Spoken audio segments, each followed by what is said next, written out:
पिछले अंक में आपने जाना कि जेट्रोफा एक बायोडीजल की एक फसल है जो कि अनावृष्टि रोधी सदाबहारी झाड़ी भी है। संयुक्त राष्ट्र का प्रथम मानव पर्यावरण सम्मेलन कब हुआ था? तो संयुक्त राष्ट्र का प्रथम मानव पर्यावरण सम्मेलन 5 जून 1972 को स्टॉकहोम में हुआ था। कहाँ हुआ था? स्टॉकहोम में संपन्न हुआ। इसी से प्रभावित होकर भारत ने पर्यावरण संरक्षण के लिए पर्यावरण संरक्षण अधिनियम 1986 पास किया था। ठीक ना? और 5 जून को तब से ही पर्यावरण दिवस मनाया जाता है। 5 जून 1973 को पहली बार पर्यावरण दिवस मनाया गया था। भूमंडलीय ताप का मुख्य कारण क्या है? भूमंडलीय ताप का मुख्य कारण कार्बन डाइऑक्साइड गैस है।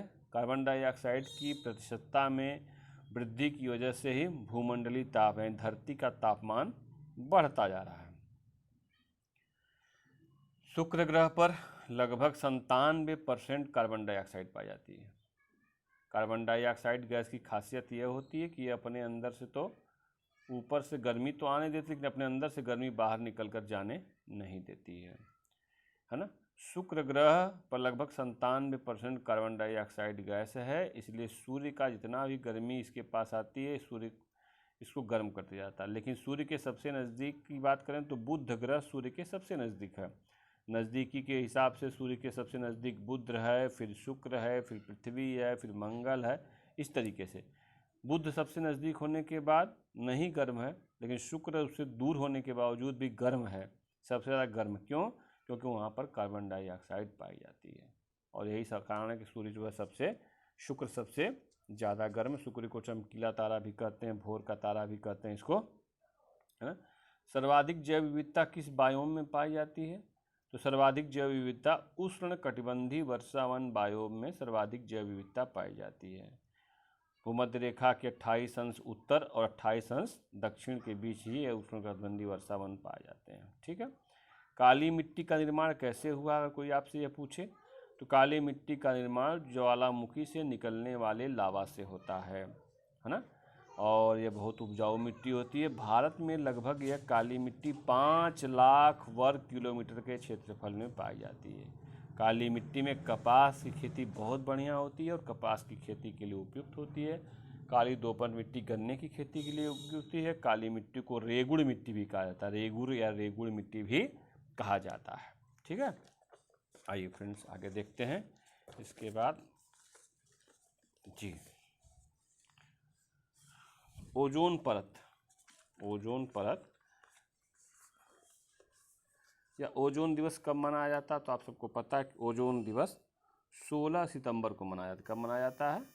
16 सितंबर को ओजोन दिवस मनाया जाता है। ओजोन परत कहाँ पाई जाती है? ओजोन गैस की एक परत है जो सूर्य से आने वाली हानिकारक पराबैंगनी किरणों से हमारी रक्षा करती है, उसी को ही ओजोन परत कहते हैं। समताप मंडल में ये ओजोन गैस की परत पाई जाती है ना। 16 सितंबर को ओजोन दिवस मनाया जाता है, बहुत ही इम्पॉर्टेंट, इसको आपको याद रखना पड़ेगा। गंगा एक्शन प्लान का उद्देश्य क्या था? गंगा एक्शन प्लान गंगा को निर्मल करने का उद्देश्य था, गंगा के पानी की गुणवत्ता में सुधार करने का उद्देश्य था। पहले के ज़माने में गंगा जब गंगोत्री से निकलती थी तो सल्फर की नदी घाटियों से होकर गुजरती थी, उसमें सल्फर के अंश पाए जाते थे, जिसकी वजह से उसमें कभी भी कीटाणु नहीं पड़ते। अब गंगा में इतना प्रदूषण है कि उसके जल में भी कीड़े पड़ जाते हैं। गंगा एक्शन प्लान में यही था कि गंगा के जल की गुणवत्ता को सुधारा जाए।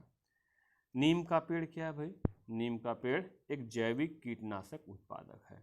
जैविक कीटनाशक उत्पादक मतलब प्राकृतिक कीटनाशक है ना। नीम के निमौली हुआ, नीम की खली हुई, आपके किसी गुलाब के पौधे में अगर कीड़ा लग रहा हो तो आप नीम की खली डाल लीजिए, कीड़े मर जाते हैं। तो जैविक कीटनाशक है नीम की निमौली, नीम की खली, है ना। वायु प्रदूषण के सबसे अच्छे सूचक किसे कहा जाता है? भाई जो लाइकेन होते हैं ना, लाइकेन को वायु प्रदूषण का सबसे अच्छा सूचक माना जाता है। ये पेड़ों की छाल पर मिलते हैं। हुसैन सागर झील कहाँ? देखिए एक प्रश्न बनेगा कि हुसैन सागर झील कहाँ है? तो हुसैन सागर झील आंध्र प्रदेश में है। कहाँ है? आंध्र प्रदेश में हुसैन सागर झील। प्रश्न है कि हुसैन सागर झील कहाँ है? तो हुसैन सागर झील आंध्र प्रदेश में। खासियत, हुसैन सागर झील धीरे धीरे नष्ट हो रही है। क्यों नष्ट हो रही है? जलकुंभी के कारण। किसके कारण नष्ट हो रही है? जलकुंभी के कारण। यह अवांछनीय वनस्पति झीलों के परितंत्र को नष्ट करते जा रही है। मरुस्थल में उगने वाले पौधों को क्या कहा जाता है? मरुस्थल में उगने वाले पौधों को मरुद्भिद या जीरोफाइट्स कहा जाता है। लवणीय मृदा में उगने वाले पौधों को क्या कहा जाता है? लवणीय मृदा यानी खारे पानी में उगने वाले पौधों को लवणोद्भिद कहा जाता है, हैलोफाइट्स कहा जाता है ना। एक खाद्य स्तर से दूसरे खाद्य स्तर पर जाने पर ऊर्जा का कितना भाग नष्ट हो जाता है? तो लिंडेयान के अनुसार एक खाद्य स्तर से दूसरे खाद्य स्तर में जाएंगे तो ऊर्जा का 90% भाग ह्रास खत्म हो जाता है, 10% का नियम शेष रह जाता है। इसको लिंडेयान ने इसे 10% का नियम कह के दिया था।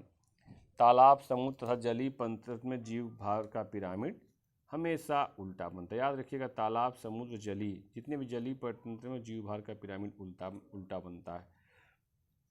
परितंत्र में ऊर्जा का पिरामिड है ना, ऊर्जा का सीधा होता था। घास स्थली तथा वन परितंत्र में भी उसका सीधा बनता है ना।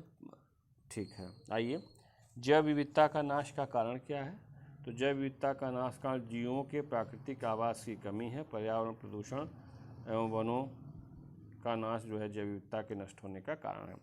चिपको आंदोलन किसने प्रारंभ किया था? सुंदरलाल बहुगुणा और चंडी प्रसाद भट्ट ने चिपको आंदोलन शुरू किया था, जिसमें उत्तरांचल के चमोली जिले में ठेकेदारों द्वारा पेड़ों की कटाई को रोकने के लिए, जंगल के पेड़ों की कटाई रोकने के लिए वहाँ की महिलाएं आगे आईं, पेड़ों से चिपक गईं, बोली पहले हमारे ऊपर आदि चलाओ तब आप पेड़ों को काट पाओगे। तो उस आंदोलन का प्रमुख नारा क्या था? लकड़ी, पानी और बयार, ये हैं जंगल के उपकार। अभी हाल ही में सुंदरलाल बहुगुणा जी का निधन हुआ है। महात्मा गांधी सेतु कहाँ है भाई? गंगा नदी के ऊपर है। 5.8 किलोमीटर लंबा यह एक पुल है। ध्यान रखिएगा, 5 किलोमीटर, सेंटीमीटर पर मत पढ़ लीजिएगा, एक पुल है। प्रोथाम्बिन क्या है? प्रोथाम्बिन रक्त के जमने में सहायक होता है ना। खून जमेगा नहीं तो कहीं चोट लग गई तो आपका खून निकलता रहेगा। विटामिन के जो होता है खून जमने में सहायता करता है। चूहों द्वारा फैलने वाला रोग क्या है? तो चूहों द्वारा फैलने वाला रोग प्लेग है। यह पिस्सू नामक परजीवी से फैलता है। इससे लाल रक्त कणिकाएं प्रभावित होती हैं। परितंत्र में ऊर्जा का प्राथमिक स्रोत कौन है? तो परितंत्र में ऊर्जा का प्राथमिक स्रोत सूर्य है। खाद्य श्रृंखला में ऊर्जा का प्रवाह किधर से किधर होता है भाई? तो खाद्य श्रृंखला में ऊर्जा का प्रवाह एक ही दिशा में होता है, वन साइडेड।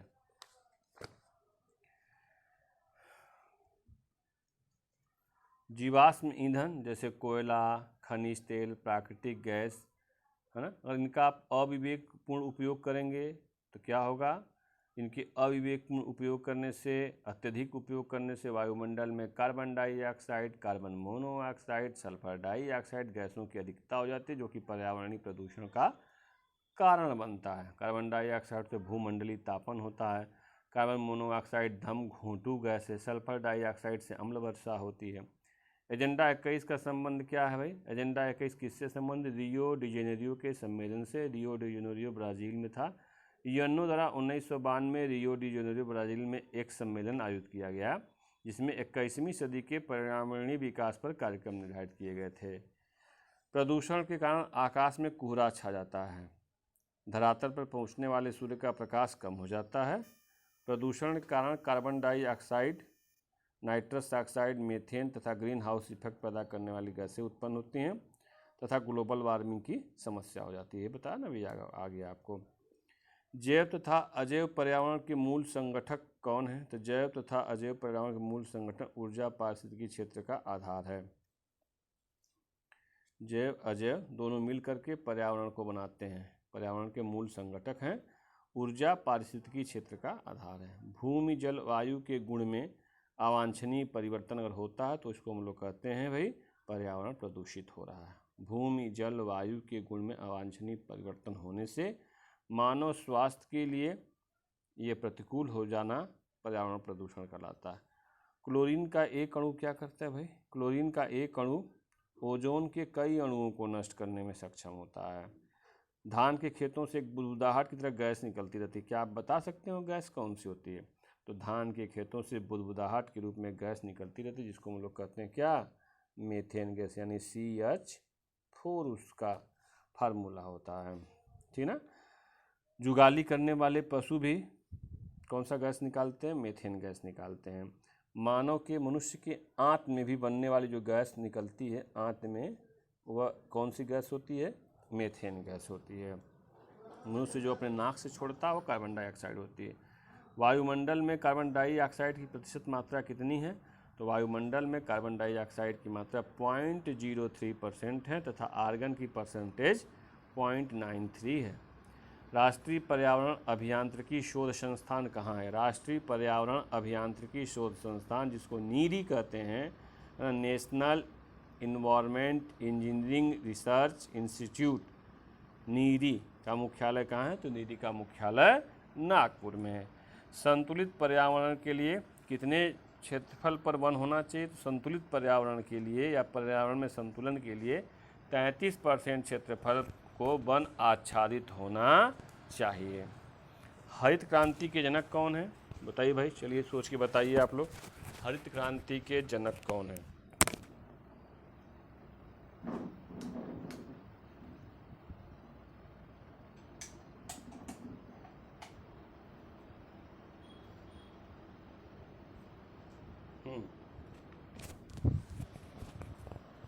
हरित क्रांति के जनक नॉर्मन ई बोरलॉग थे। कौन थे भाई? हरित क्रांति के जन्मदाता नॉर्मन ई बोरलॉग थे। लेकिन भारत में हरित क्रांति को लाने का श्रेय कृषि वैज्ञानिक MS स्वामीनाथन को है। MS स्वामीनाथन को हरित क्रांति लाने का श्रेय दिया जाता है। MS स्वामीनाथन ने 2 किताबें भी लिखी हैं। कौन कौन सी किताबें भाई? Science and sustainable food security, science and sustainable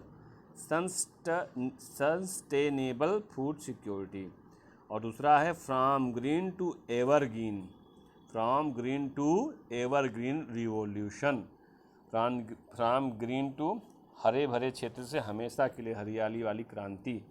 यह MS स्वामीनाथन की 2 प्रमुख किताबें हैं। हरित क्रांति का जन्मदाता जब पूछे तो बताइए नॉर्मन ई बोरलॉग पूरी दुनिया भर में, लेकिन भारत में हरित क्रांति का जन्मदाता कौन है? तो MS स्वामीनाथन है। हाँ? भारत सरकार द्वारा पर्यावरण की विभाग की स्थापना कब की गई? भारत सरकार द्वारा पर्यावरण विभाग की स्थापना 1980 में की गई, जबकि केंद्रीय पर्यावरण एवं वन मंत्रालय है ना, उसकी स्थापना 1985 में। कौन है? कौन इस समय मंत्री हैं भाई? प्रकाश जावड़ेकर संभवतः हैं, और क्योंकि रमेश पोखरियाल निशंक तो शिक्षा मंत्री हैं। 1985 में की गई थी। संसद में हिमालय के लेखक, संसद में हिमाचल प्रदेश से सांसद हैं रमेश पोखरियाल निशंक। उन्होंने किताब लिखी थी संसद में हिमालय। आइए अब आगे देखते हैं कि वन्य जीव संरक्षण अधिनियम कब लागू हुआ? तो वन्य जीव संरक्षण अधिनियम 1972 में स्थापित हुआ, है ना। Wild life conservation act. भारतीय प्राणी विज्ञान सर्वेक्षण का मुख्यालय कहाँ है? Zoological survey of India, zoological प्राणी विज्ञान हो गया, सर्वे ऑफ इंडिया, ZSI लिख देगा तो आप कंफ्यूज मत हो जाएगा। ZSI का मुख्यालय कहाँ है? जूलॉजिकल सर्वे ऑफ इंडिया का मुख्यालय कहाँ है भाई? कोलकाता में।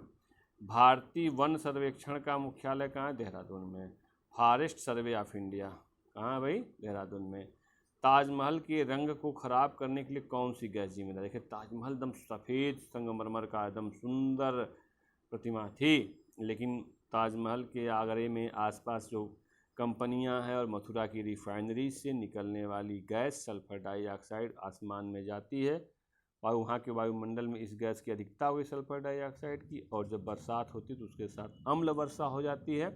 इसी कारण से ताजमहल का रंग पीला पड़ता जा रहा है। इसलिए कोशिश की जा रही है कि ताजमहल की एक्चुअल सुंदरता बनी रहे। ओजोन परत है ना, उसमें छेद हो गया था। सबसे पहले वो छेद कहाँ देखा गया ओजोन गैस की परत में? ये सबसे पहले छेद अंटार्कटिका महाद्वीप पर देखा गया। भारत में ओजोन परत की मोटाई सबसे ज़्यादा किस इलाके में है? भारत में ओजोन परत की मोटाई सबसे ज़्यादा श्रीनगर क्षेत्र में है, जबकि केरल के त्रिवेंद्रम में ओजोन परत की मोटाई सबसे कम अर्थात वहाँ पर सबसे पतला है। दम घोटू गैस किसे कहते हैं? तो कार्बन मोनोऑक्साइड जिसको आप कहते हो CO, एक ऑक्सीजन रहेगा तो मोनोऑक्साइड, दो ऑक्सीजन हो गया तो डाई ऑक्साइड। ये कार्बन डाइऑक्साइड और ये कार्बन मोनोऑक्साइड। कार्बन मोनोऑक्साइड को दम घोंटू गैस कहते हैं। भैया जब भी कहीं अंगीठी जलती हो तो नीले रंग का जो लौ दिखाई देता है ना, वो कार्बन मोनोऑक्साइड का रंग होता है। ये नीले प्रकाश के साथ जलती है। किसी कमरे में सब खिड़की दरवाजे बंद कर दीजिए, अंगीठी जला के अगर आप सो जाएंगे तो सुबह तक मौत हो जाएगी। क्यों? क्योंकि वह कार्बन मोनोऑक्साइड निकलती है।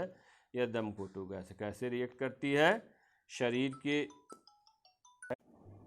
कार्बन मोनोऑक्साइड कैसे रिएक्ट कर, देखिए शरीर में जो हीमोग्लोबिन होता है वह ऑक्सीजन से बहुत तेज़ी से रिएक्ट करता है। उसके साथ रिएक्शन करके ऑक्सीजन को हमारे शरीर के कोने कोने तक, हर कोशिका तक पहुंचा देता है।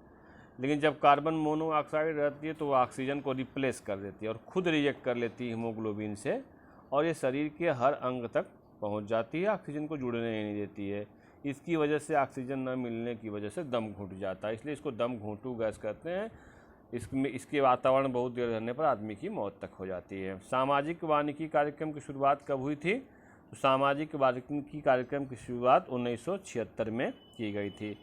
केंद्रीय मृदा लवणता अनुसंधान संस्थान कहाँ है? मृदा लवणता यानी मिट्टी में कितने सॉल्ट हैं, मिट्टी में कितने खनिज लवण हैं, इसका अनुसंधान कहाँ होता है ना? यह करनाल हरियाणा में है। भूमि उपयोग क्षमता वर्गीकरण में मृदा को 8 भागों में बांटा गया। कितने भागों में बांटा गया है? 8 भागों में बांटा गया है। प्रथम वर्ग में मृदा समस्या रहित मानी जाती है। पहले वर्ग की मृदा कैसी मानी जाती है? जिसके साथ कोई भी प्रॉब्लम नहीं है, ऐसी मृदा को हम लोग कहते हैं क्या भाई? समस्या रहित मृदा। ठीक है, समस्या रहित मृदा कही जाती है। प्रथम वर्ग की मृदा समस्या रहित मानी जाती है। वन्य जीव संरक्षण की मृदा अंतिम वर्ग 8 में रखी जाती है। वानिकी और चारागार की मृदा 5वें वर्ग में रखी जाती है ना। 3 ठो मुख्य हैं। पहले वर्ग में कौन? जो एकदम समस्या रहित है वो पहले वर्ग में। 8वें वर्ग में कौन? वन्य जीव संरक्षण की मृदा 8वें वर्ग में यानी लास्ट वर्ग में। और 5वें वर्ग में कौन? चारागाह की जो मृदा होगी, मिट्टी होगी, उसको जो है 5वें वर्ग में रखा जाता है। आँख, नाक, जीभ, त्वचा। आँख, कान, नाक इसे दृष्टेंद्रिय कहते हैं, कान को श्रवणेंद्रिय कहते हैं, नाक को घ्राणेंद्रिय कहते हैं, जीभ को स्वादेंद्रिय कहते हैं तथा त्वचा को स्पर्शेंद्रिय कहते हैं। ये 5 इंद्रियां हैं। इन 5 से हम शरीर में देखने, सुनने, सूंघने, चखने और स्पर्श करने का काम लेते हैं। ये ज्ञानेंद्रियां हैं या इनको संवेदी अंग कहा जाता है। ऊर्जा देने वाले पदार्थों को कार्बोहाइड्रेट कहते हैं। तो गेहूँ, चावल, घी, तेल, दूध, रोटी, मूंगफली, अंडा, ये सब जो है, मक्खन, गुड़, ये सब ऊर्जा देने वाले पदार्थ अर्थात कार्बोहाइड्रेट हैं। वृद्धि करने वाले पदार्थ को प्रोटीन कहते हैं। जैसे अंडा, मूंगफली, मछली, अखरोट, दूध, अंकुरित चने, दालों में प्रोटीन पाया जाता है। रोगों से बचाव करने वाले पदार्थ विटामिन कहलाते हैं। फल, दूध, सब्जी, मछली, अंडा आदि जो है ये विटामिन से हमें मिलते हैं। भैया आपने कोरोना काल में, कोविड काल में विटामिन C का खूब उपयोग किया, क्योंकि यह जो हमारी इम्यून सिस्टम को, रोगों से लड़ने की क्षमता को बढ़ाता है। गेहूँ, चीनी, गुड़ ऊर्जा प्रदान करने वाले पदार्थ हैं। दूध, मांस, दाल आदि वृद्धि करने वाले पदार्थ हैं। आइए फिर आगे देखते हैं कि देखिए ये पूरा मिला जुला है। पूरे पर्यावरण के हर टॉपिक को सेलेक्ट किया गया है, सब मिला करके सुपर स्पेशल बेसिक डोज बना है। और मेरा दावा है कि सारे पूरा सीरीज ये ख़त्म होने के बाद 10 मार्क्स के लायक आप लोग ज़रूर हो जाएंगे। और मेरा विश्वास है कि अगर आप पर्यावरण के वीडियो को फॉलो करते रहेंगे इस चैनल के, तो निश्चित रूप से आपको पर्यावरण में एक अच्छा मार्क्स आपको मिलेगा और हर प्रतियोगी परीक्षा में आपको यह काम आएगा। पृथ्वी सूर्य का चक्कर कितने दिन लगाती है? तो 365 दिन में मत कर दीजिएगा, 365 सही 1/4 दिन, या 1/4 दिन कहिए या 6 घंटा कहिए। 365 दिन 6 घंटा कहिए चाहे 1/4 दिन, 365 सही 1/4 दिन लगाती है। पृथ्वी जब अपनी धुरी पर घूमती है लट्टू की तरह पश्चिम से पूर्व की ओर घूमती है, इसको क्या कहते हैं भैया? परिभ्रमण कहते हैं। क्या कहते हैं? पृथ्वी का अपने अक्ष पर ही गोल गोल घूमना वो परिभ्रमण कहलाता है, और इसके कारण जो है दिन और रात होते हैं परिभ्रमण के कारण, ठीक ना। लेकिन जब पृथ्वी अपने अक्ष पर घूमते घूमते सूर्य के चारों ओर चक्कर ऐसे लगाती है तो उसको परिक्रमण कहते हैं। क्या कहते हैं? परिक्रमण करते हैं। पृथ्वी का सूर्य के चारों ओर चक्कर लगाना क्या कहलाता है? परिक्रमण कहलाता है। पृथ्वी सूर्य का चक्कर 365 से 1/4 दिन में लगा देती है, जिसको 1 वर्ष कहते हैं। यानी 1 वर्ष में पृथ्वी सूर्य के चारों ओर चक्कर लगा देती है, और जब पृथ्वी सूर्य के चारों ओर चक्कर लगाती है तो मौसम में परिवर्तन होते हैं, है ना। हमारे सौरमंडल में अब कितने ग्रह हैं? पहले देखो 9 थे, है ना। कौन कौन? बुध शुक्र पृथ्वी, मंगल बृहस्पति शनि अरुण वरुण यम। अब यानी यम को, जिसको हम लोग प्लेटो कहते थे, अरुण वरुण यम, नेपच्यून प्लूटो को बाहर कर दिया गया है। अगस्त 2006 को अंतर्राष्ट्रीय खगोल संगठन ने प्लेटो को हमारे सौरमंडल के 9वें ग्रह का दर्जा छीन लिया है। क्यों? क्योंकि प्लेटो पता नहीं हमारे सूर्य का नहीं चक्कर लगा, पता नहीं किसका चक्कर लगा रहा है, तो इसको हमने हटा दिया भैया। अब हमारे पास केवल 8 ही ग्रह हैं। सूर्य से दूरी के अनुसार ग्रहों का क्रम, सूर्य के सबसे नज़दीक बुध है, लेकिन सबसे गर्म कौन है? दूसरे नंबर वाला शुक्र है। सूर्य से सबसे नज़दीक बुध है, उसके बाद शुक्र है, उसके बाद पृथ्वी है, फिर मंगल है, बृहस्पति है, शनि है, अरुण वरुण यम। सूर्य एक तारा है। सूर्य क्या है? सूर्य एक तारा है जिसके पास अपना प्रकाश होता है। सूर्य के प्रकाश का कारण क्या है? सूर्य की अपार ऊर्जा का कारण क्या है? तो सूर्य की अपार ऊर्जा का कारण नाभिकीय संलयन है। सूर्य के ऊपर वायुमंडल में केवल गैस ही गैस है। हाइड्रोजन गैस के 2 परमाणु आपस में मिल करके हीलियम का नाभिक बनाते हैं, नाभिकीय संलयन होता है। इस क्रिया में अपार ऊर्जा निकलती है, वही सूर्य की ऊर्जा का एक कारण है। ऊर्जा के साथ प्रकाश भी निकलता है। पृथ्वी क्या भैया? एक ग्रह है, ग्रहों में अपना प्रकाश नहीं होता है, ये सूर्य के प्रकाश से चमकते हैं। उपग्रहों के पास भी अपना प्रकाश नहीं होता है। पृथ्वी का प्राकृतिक उपग्रह कौन है? चंद्रमा है ना। आकाश में दिखाई देने वाले 7 तारों का समूह क्या कहलाता है भैया? सप्तऋषि मंडल कहलाता है। 2 तारों की सीध में अधिक चमकते हुए तारे को ध्रुव तारा कहते हैं। यह सदा उत्तर दिशा में चमकता रहता है। भूमि का बहुत बड़ा भूभाग जो चारों ओर पानी से घिरा, उसको क्या कहते हैं? उसको महाद्वीप कहते हैं। भूमि का बहुत बड़ा भूभाग जो चारों ओर पानी से घिरा हो, उसको क्या कहा जाता है भैया? महाद्वीप कहा जाता है। एशिया महाद्वीप कौन कौन है? एशिया, अफ्रीका, उत्तरी अमेरिका, दक्षिणी अमेरिका, अंटार्कटिका, यूरोप और ऑस्ट्रेलिया। सबसे छोटा महाद्वीप ऑस्ट्रेलिया है, सबसे बड़ा महाद्वीप एशिया है, उसके बाद अफ्रीका है, फिर उत्तरी अमेरिका, दक्षिणी अमेरिका, है ना, अंटार्कटिका, यूरोप। ये अवरोही क्रम है, सबसे बड़ा से छोटा। ऐसे ही महासागर हैं तो 5 महासागर, प्रशांत महासागर, अटलांटिक महासागर, हिंद महासागर 3, दक्षिण महासागर 4, है ना, और आर्कटिक महासागर 5। इसको पैसा से याद करिए, पैसा से। पैसिफिक ओशियन प्रशांत महासागर, अटलांटिक ओशियन अटलांटिक महासागर, इंडियन ओशियन हिंद महासागर, साउथ ओशियन दक्षिण महासागर। हाँ, ए से क्या हो जाएगा? आर्कटिक महासागर। पैसा से अगर आप इसको याद रखेंगे तो आपको ये पूरा याद हो जाएगा। भारत के उत्तर में कौन सी देश है भाई? भारत देश का नक्शा देखिए, सबसे उत्तर भारत के उत्तर में तो हिमालय पर्वत है ना, हिमालय के आसपास चीन है, नेपाल है, ये हमारे उत्तर में है। पूर्व में कौन कौन है? भारत के पूर्व इधर बंगाल की खाड़ी है, उस दिशा में भूटान है, म्यांमार है, बांग्लादेश है। पश्चिम में कौन है? पाकिस्तान, अफगानिस्तान है। तथा दक्षिण में कौन है? भारत में श्रीलंका है। ठीक है, आइए। नर्मदा, ताप्ती, माही, लूनी नदियाँ अरब सागर में गिरती हैं, याद कर लीजिएगा इसको, है ना। ट्रिक भी बता देंगे इसका। द्वीप भूभाग जो चारों ओर जल से घिरे रहते हैं द्वीप कहलाते हैं। छोटा सा स्थान जो चारों ओर से घिरा हो, समुद्र के बीच में छोटा सा निकल आया हो पिंडी जैसा, तो द्वीप होता है। छोटे छोटे कई ठो द्वीप हो तो वो द्वीप समूह कहलाते हैं। जैसे हमारे यहाँ ना अंडमान निकोबार द्वीप समूह और लक्षद्वीप समूह।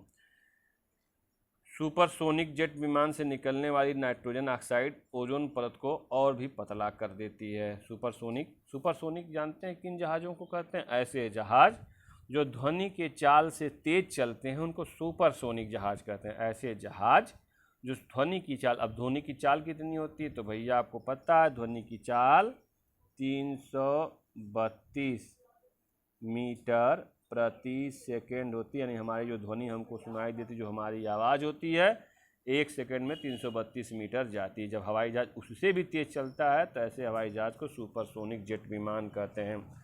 जब ये निकलती हैं तो चलती हैं तो नाइट्रोजन ऑक्साइड गैस छोड़ती हैं और यह गैस क्या होती है? ओजोन परत को और भी पतला कर देती है। ठीक है। पार्थेनियम क्या है भाई?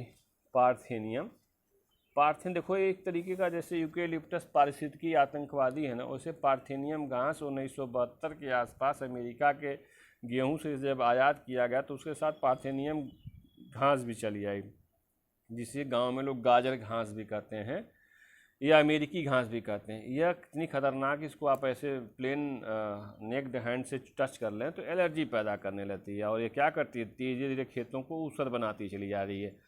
आप मेड़ों पर देखेंगे तो छोटी छोटी पत्तियों वाली और सफ़ेद सफ़ेद बीजों वाला ये पार्थेनियम घास उगा रहता है।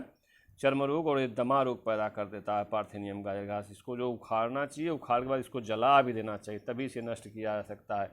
इटाई रोग किसके कारण होता है भैया? कैडमियम के कारण इटाई रोग होता है। सर्वाधिक कार्बन डाइऑक्साइड उत्सर्जित करने वाला देश कौन है? तो सर्वाधिक कार्बन डाइऑक्साइड उत्सर्जित करने वाला देश चीन है, जबकि दूसरे नंबर पर अमेरिका है। भोपाल गैस त्रासदी जिसमें मिथाइल आइसोसाइनेट गैस निकली थी, है ना, कब हुई थी? 2 से 3 दिसंबर 1984। 2 दिसंबर बिता के 3 दिसंबर आने वाली रात में हुई थी। WHO की अच्छा चलिए, सबसे प्रदूषित शहर 2018 में कानपुर था। अब सबसे प्रदूषित राजधानी 2021 में दिल्ली है, गाजियाबाद है। अभी इसका जो डिटेल आएगा तो इस पर हम लोग बात कर लेंगे। अम्लीय वर्षा में जल का pH मान 4.2 से कम होता है। हरित डीजल यूरो 4, यूरो का मानक डीजल है। हरित डीजल यूरो 4 लेना, मानक डीजल SI डीजल होना चाहिए। इसमें सल्फर की मात्रा 0.001 होती है। भूमिगत जल के प्रमुख प्रदूषक क्या, जो ज़मीन के अंदर से जल निकलता है उसके प्रमुख प्रदूषक तत्व कौन है? आर्सेनिक और फ्लोराइड है। सोनभद्र में फ्लोराइड उत्तर प्रदेश के ज़्यादा है जलों में, और आर्सेनिक तो बलिया में देखा गया सबसे ज़्यादा था।